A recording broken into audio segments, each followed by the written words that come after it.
ازيك يا موحى؟ عامل ايه؟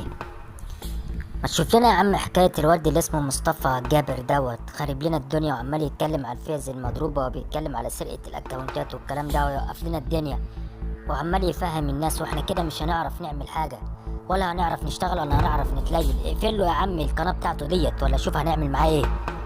ما انا مش عارف اعمل معاه ايه. ده اساسا كلمته كذا مره وهددته كذا مره وهو مش عايز ياخد حذره مني. خلي بالك انا كده بفكر اللي انا ازعله. كده انا كلمت ناس هيعرفوا لي طريق بيته ومش هحله. لازم محلوش، هيخسرنا فلوس كتير وهيبوظ لنا الشغل بتاعنا. مش هحله ما تقلقش. بقولك ايه يا عبدو، ناس كتير خدت بلوكات وبتاع واحنا بنفكر نعمل اضراب تبع الشركة. ايه رأيك في الموضوع دوت؟ وفي واحد اسمه مصطفى جابر احنا ممكن نخليه يمسك الاضراب دوت ونشوف هنعمل ايه، لان بصراحة ربنا كده الموضوع بوخ قوي وشركة اوبر دي اتنططت علينا، فاحنا لازم نشوف لنا حد يكون قائد الاضراب ده. ايه رأيك يا عم مصطفى جابر؟ مين اللي انت بتقول عليه دوت واضراب ايه؟ مصطفى جابر دوت اساسا اللي انت ما تعرفوش بيعمل اكونتات بعد بلوك وعامل لي قناة على اليوتيوب وعايز يكسب من وراها. يا انا مش هدعمه خالص. ده انا حتى وانا بتفرج على الفيديو بتاعه ما بحبش اللي انا اساسا اشغل فيديوهاته خالص. بتصل بناس بخليهم يحكوا لي، لكن هو اساسا انسان مستغل زيه زيهم، كلهم فئة واحدة، كلهم وسخين يا عمي احمد فكك. يعني ايه يعني انت شايف كده؟ على رأيك كلامك مظبوط. الكل عايز يتشير على حسنا وعلى قفانا، عشان كده هوت انا لما اشوف له اي بوست مش هشيره ويلا خليها تولع.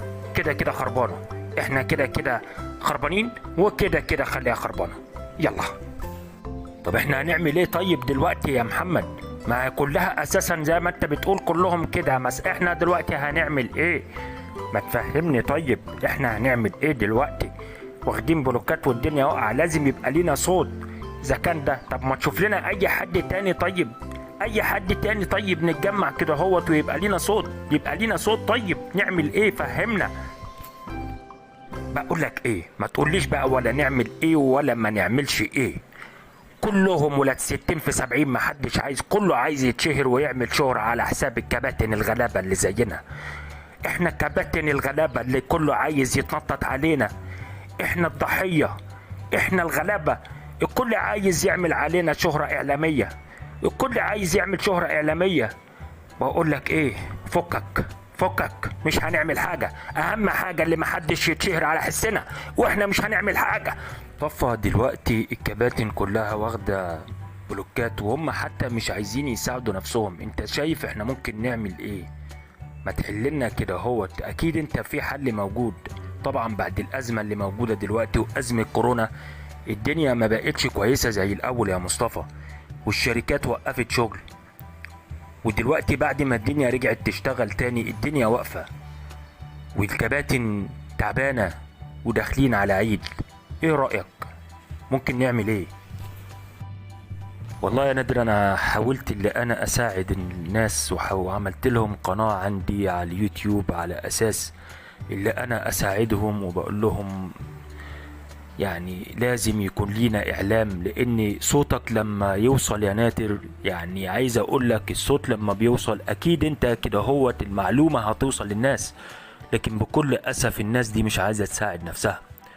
في الناس كتير يقول لك اللي عايز الشهرة واللي عايز كلام كتير بيتقال يا نادر وبيحرق الدم خلاص. فانا كده انا بعمل اللي عليا والباقي على ربنا.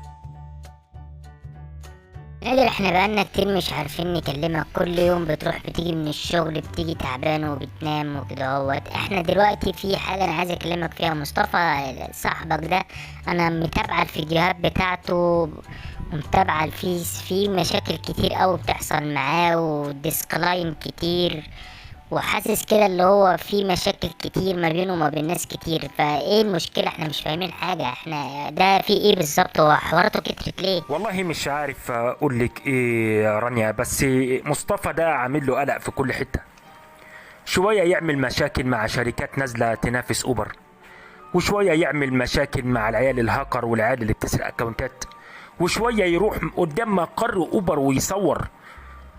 فتح على نفسه كذا جبهه مش عارف ليه، وعامل مشاكل كتير. كل الحاجات دي بيعملها ليه؟ انا مش فاهم. ايه هو عايز يوصل لايه؟ انا مش عارف. يا عم مصطفى، دلوقتي في ناس كتير بقت تتكلم عليك وتقول انت ايه الهدف من اللي انت بتعمله ده كله؟ هدفك ايه يا مصطفى؟ احنا مش فاهمين. انت كده عاديت الناس كلها. انا هدفي ايه؟ انا هدفي اللي الناس كلها ربنا يكرمها ويرزقها، ومحدش ينصب على حد ولا حد يضحك على حد. وهدفي اللي نفسي اللي الكباتن تتفاعل، والكباتن يبقى ليها رأي اعلامي. نفسي في كده والله. عارف ليه نفسي في كده؟ ليه؟ اقول لك ليه، ويا ريت الناس تفهم، ويا ريت الناس تفهم. انا نفسي اللي شركة منافسة تنزل لاوبر. لو في شركة منافسة نزلت لاوبر، اوبر عمالة تتنطط على الناس. عارف انت، فاكر انت الفيلم طور هايج في عنبر 7؟ هو ده اوبر، عاملة زي الطور الهايج، عمالة تنطح في اي حد. وعايز اقول لك كل الشركات اللي نازلة جديدة دي عيان نازل يعالج في ميت. يعني انت شايف لو في شركة جديدة نزلت قصاد اوبر هتعرف تسد قدامها؟ مستحيل يا مصطفى، مستحيل. وايه اللي خلاه مستحيل يا استاذي؟ ايه اللي خلاه مستحيل؟ مفيش حاجة اسمها مستحيل. شركة برأس مال كبير تنزل تعمل اعلانات كويسة، تعمل عروض للعميل كويس، صدقني هتنجح وهتضرب اوبر. وخصوصا اللي الناس اساسا بقى عندها كبت كبير قوي من شركة اوبر، عندها كبت كبير جدا. والله يا مصطفى كلامك فعلا ممكن يكون مظبوط لما نشوف النتائج. وعملت ايه مع العيال اللي عمالة ترازي فيك في كل حتة؟ والله عايز اقول لك هما بيحاولوا يهكروا اليوتيوب عندي، وحاولوا يهكروا ايميلات الفيس، بس الحمد لله ما عرفوش ومش هيعرفوا.